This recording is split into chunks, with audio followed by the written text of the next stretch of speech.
Stepanovka libérée, un tournant majeur dans la région de Donetsk. En quelques jours seulement, les forces russes, menées par le groupe de troupes Centre, ont pris le contrôle de 3 localités stratégiques, Voznesenka, Volchanka et désormais Stepanovka, en République populaire de Donetsk.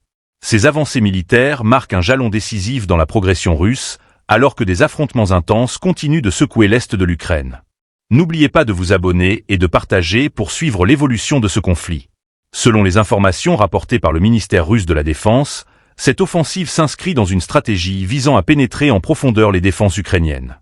En une semaine, les troupes russes ont non seulement repoussé 65 contre-attaques, mais elles ont également neutralisé les forces et équipements de plusieurs brigades mécanisées et motorisées ukrainiennes, ainsi que des unités d'élite telles que les marines et la garde nationale. Des chiffres impressionnants témoignent de l'ampleur des pertes subies par l'armée ukrainienne.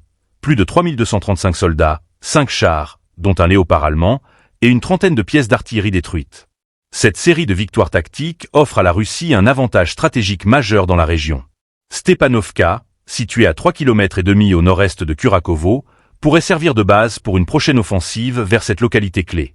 Si cette hypothèse se concrétise, cela ouvrirait un nouveau front, accentuant la pression sur les lignes défensives ukrainiennes déjà affaiblies. Sur le terrain, l'équipement lourd capturé par les forces russes inclut des véhicules blindés allemands de type Marder et des transports de troupes américains M113.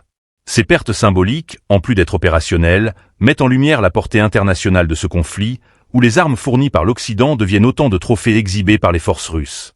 Cependant, cette situation soulève des interrogations.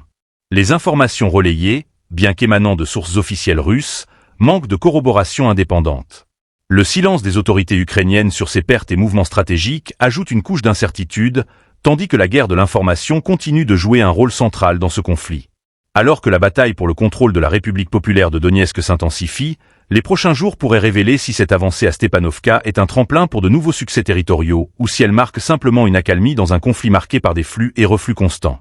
Une chose est certaine, la situation reste volatile et complexe, avec des enjeux qui dépassent largement les frontières de la région.